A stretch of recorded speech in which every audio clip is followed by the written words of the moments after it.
The moment of truth has arrived. It's time to replace the original 24-year-old Jabsco marine head. This was original equipment on the boat, and although it's clean, it is somewhat discolored, and it's only about 12 inches across, which is difficult for us larger people to get our butts on.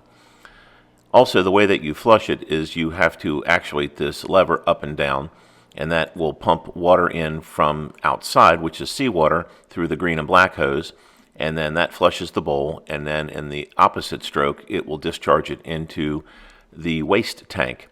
Some of these have an option for seawater discharge, but we don't do that. This is not plumbed for that, and that's only if you're outside of 3 miles. You can actually discharge into the ocean, which is gross. It can also be confusing for people that are new on the boat and don't understand how a marine toilet works.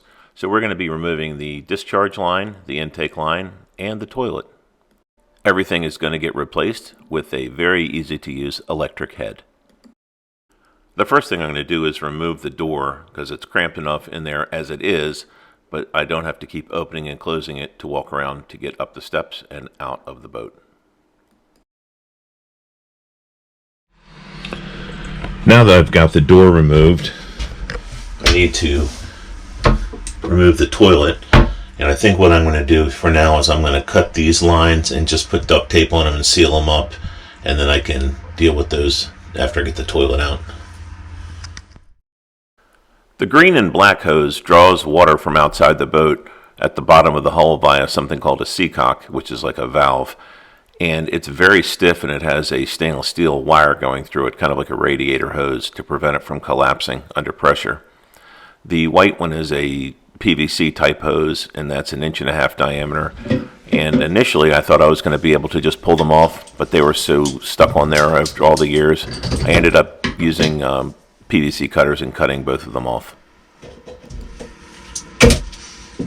That was a lot faster. When handling that hose, be careful of that wire because it's very sharp and pointy and will go right through your rubber glove and your finger if you're not careful. Ouch. Just like that. That went through my glove. Nice. Right through my hand. Fortunately, I had a recent tetanus shot. Might as well take the seat off while I'm at it. I thought it was a good idea, but there was no possible way that the seat was coming off with the crumbling nylon fasteners. I'll remove it all at the same time later. I have to take off this. That gives me access also to all the bus bars so I can wire the toilet in. So I need to unscrew this thing now. Once I removed the compartment on the starboard side that holds the fenders, I was able to get to where the bus bars were as well as the plumbing. You can see the white and brown sanitary hose is what I need to replace. It's old, it's very brittle, and it was very tightly put in there. I kind of probably the first thing that was put in there when the boat was built, and everything else was just put on top of it. I couldn't move it as hard as I tried, even when I tried to jiggle it on one end and jiggle on the other, and nothing happened. Okay, what I was going to do was cut the sanitary hose here. It's a high point in the airlock there, and then I'm going to cap off both ends with some paper towel and duct tape. At this point, we are staring directly into the eyes of hell. Wish us luck. I'm going to spare you the 5 minutes that I spent fighting with this thing. It was in an awkward location. I was leaning forward with my head on the fiberglass. I couldn't get the cutters to cut through, and I'm on one titanium knee, so this was kind of a pain in the butt, but I finally got it cut. Once I had it cut at the high point, I stuck some paper towels in each end and wrapped it up with duct tape in an attempt to prevent broth in giblets from leaking out.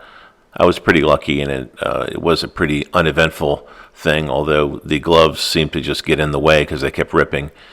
But fortunately, before I even started this project, we took the boat to a marina and pumped out the head and then ran some bleach and water through everything to keep it as pleasant as possible while doing an unpleasant job.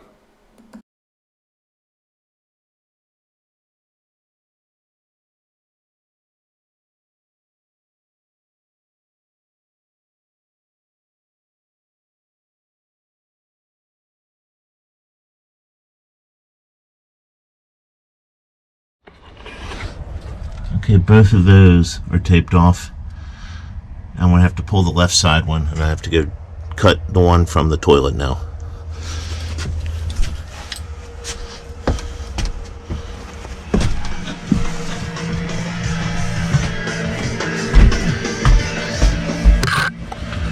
Now I have to cut this one here.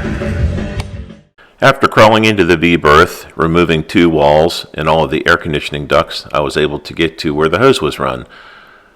Once again, it was difficult to get cut through there, but I was able to get that cut. The one on the right is the one that's going to get removed that goes back to the head. The one on the left goes down through the floor, down to the seacock, which is connected to a through-hull fitting and has a valve on it. I'm going to end up cutting that off a couple inches up and putting a plug in it as well, so it's sealed off in 2 different places, because if that leaks, your boat will sink. The seacock is turned off, and I'm going to put something in here and plug it so it's just like a doubly fail-safe, because I don't want to sink the boat. Alright, now I need to pull this hose, the seawater inlet hose, out of the wall in the head. In our Rinker Fiesta V270, I had to take out the wall here in the lower berth and the air conditioning ducts to get to here, and if that can unscrew, that gives me access to the bottom of the platform where the toilet is, so I can get the old one off. Nothing's ever easy. I'm trying to figure out how to get under here so I can loosen these, because these keep turning. And I'm wondering if I take out the medicine cabinet thing, toilet paper storage, if that will do it, because I can't get to it from the other side of this wall here. So I want to try taking out the medicine cabinet. Well, that was not the answer. I can't get my arm all the way this way.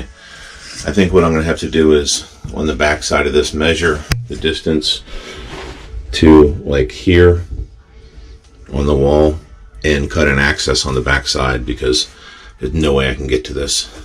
Not making it. Alright, I think what I'm going to have to do is, I pulled out this back wall, I'm going to have to cut the flooring here so I can get underneath of it. I have to make like a recess. So I'm going to use my vibratory tool and cut that and see if I can get to the bottom of where the toilet is located.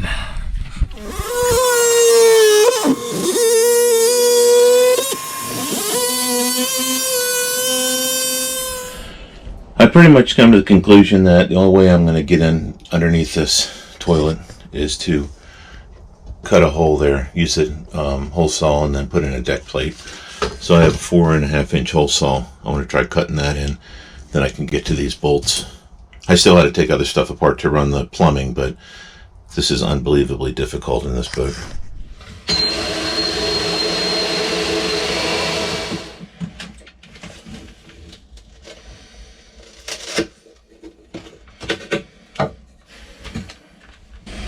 Now I can get my hand under here. Hopefully. Allegedly. Okay, I was able to get all of these screws out. I ended up cutting part of the toilet apart, but it's going in the trash anyway. And then I can clean all this up, and I can run the new freshwater line, the sanitation hose, and also the electric. That took all day to get that thing out. It's starting to get late. I've been working on this all day, but I'm pulling out the sanitation hose, and it's just really tight in there, and the hose is 24 years old, so it's stiff and it's not working too well. So what I did is I put a ratcheting tie down on it, and I am cranking it a little bit, and I can wiggle it and pull it, and it's starting to come out. When I put the new sanitation hose in, I'm going to run it in a different path that doesn't have all this obstructions and stuff, because it's buried down in the bilge, and it doesn't really need to be. It just needs to be inside the wall. So plus with this new head we're going to put in, it's a Raritan Marine Elegance, and it has a macerator and a pump, so it can actually pump over a distance of 100 feet, and it can pump up 10 feet, but it's only going to pump up about 2 feet and go, I don't know, maybe 20. So anyway, let me work on this hose a little bit more and you can see what I'm doing. It's kind of hokey, but hey, if it works.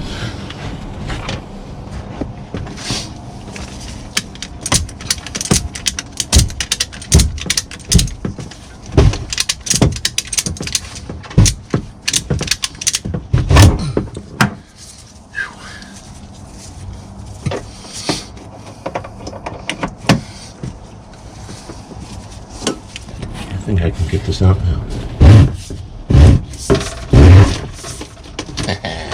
Sucker.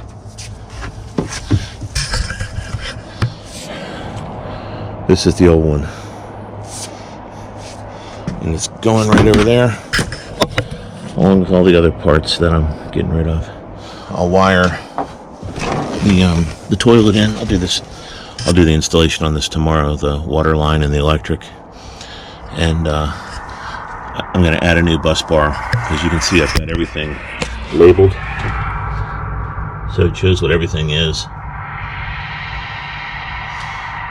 And that will make things a lot easier. There's another little section of the hose back here that I still have to pull through and disconnect that from the top of the waste tank, and then there's a part that goes from the bottom of the waste tank up to the deck plate, which is got my little movie lights here.